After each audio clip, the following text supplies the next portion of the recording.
প্রিয় শিক্ষার্থী, তোমাদের আজ 7.1 এর 4-7 নংটা করাবো। দেখো কি দেওয়া আছে, sec স্কয়ার 14 পাই বাই 17। তাই এমন সংখ্যা নেব যে সংখ্যা থেকে 17কে কি ভাগ করা যায়। যদি এখানে 17 নেই, 17 পাই আর বিয়োগ 3 পাই যদি দেয় তাহলে কি আসে? 17 থেকে 3 চলে গেলে কি 14 আসে? হ্যাঁ আসে। মাইনাস sec স্কয়ার 17 দুগুণে কত? অবশ্যই 34, তাহলে 34 পাই যোগ 5 পাই।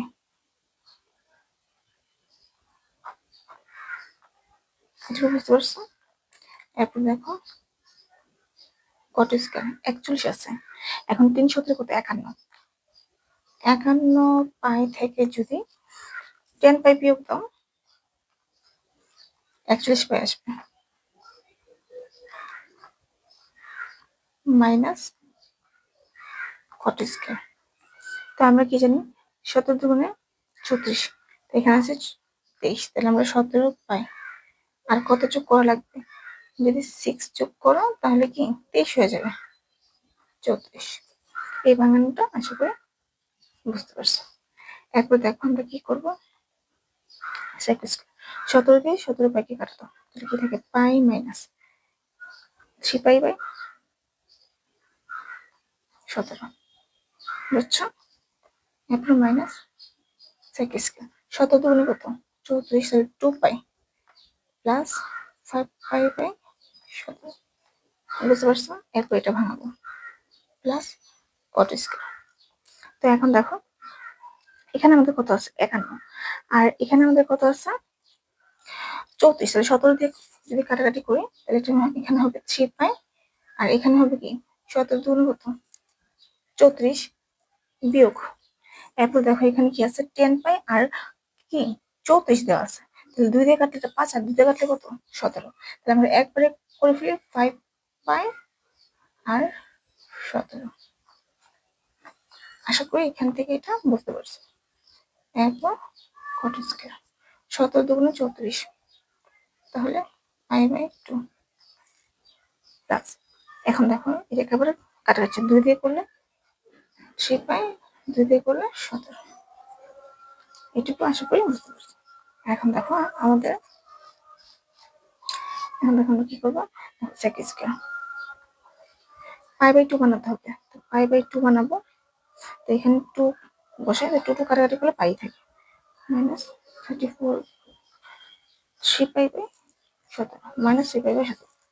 এরপর মাইনাস sec স্কয়ার, এখানে 2 পাই আসবে, এখানে পাই বাই 2 নিতে হবে, আর এখানে অবশ্যই কি নিতে হবে? 4 নিতে হবে। 4 থেকে কাটাকাটি করলে তাহলে 2 পাই হয়ে যাবে, 5 পাই বাই 17।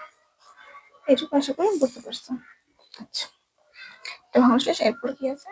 প্লাস কট স্কয়ার, এটা 3 পাশে আনি পাই বাই 2 লিখি, পাই বাই 2 উপরে হয়ে গেছে, মাইনাস 5 পাই বাই 17। এইটুকু আমরা বুঝতে পারছি। এরপরে যে মাইনাস কটটা এখানে লিখি, কট স্কয়ার পাই বাই 2 আছে, তাহলে মনে 1, তো pi by 2 plus 3 pi by 17।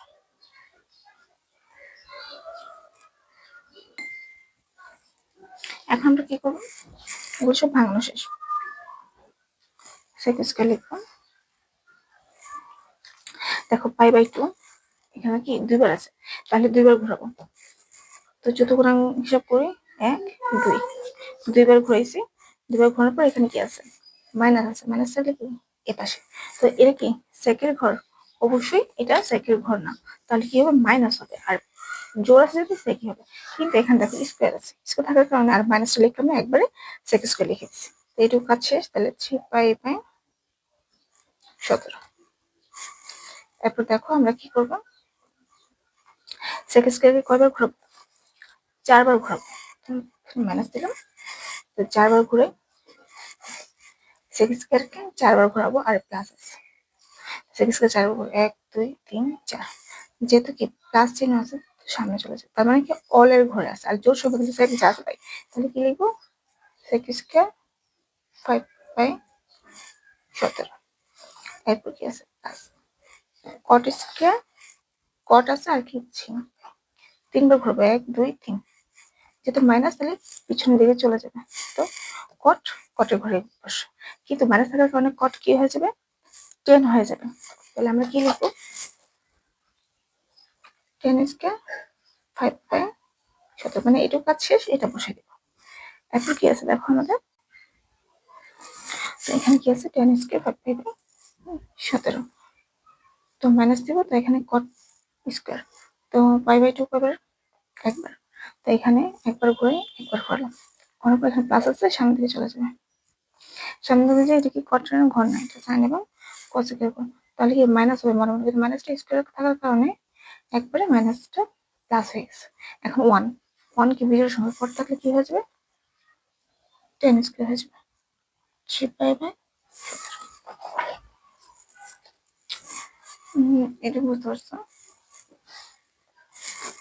এরপর দেখো কি আছে, সেক স্কয়ার 3/17, আর মাইনাস কি আছে, 10 square sec square 3/17 minus 10 square 3/17, এটা একসাথে নিলাম। এখানে কি আছে, মাইনাস সেক স্কয়ার 5/17, মাইনাস এর কোন 10টা কি হয়ে যাবে, সেম 10টাও মাইনাস হয়ে যাবে, 5/17। আমরা কি জানি, sec square minus 10 square 1, minus same sec square minus 10 square সমান সমান ছিল। আশা করি তোমরা অঙ্কটা বুঝতে পারছো। সম্পূর্ণ অঙ্কের ছবিটা আমি দিচ্ছি।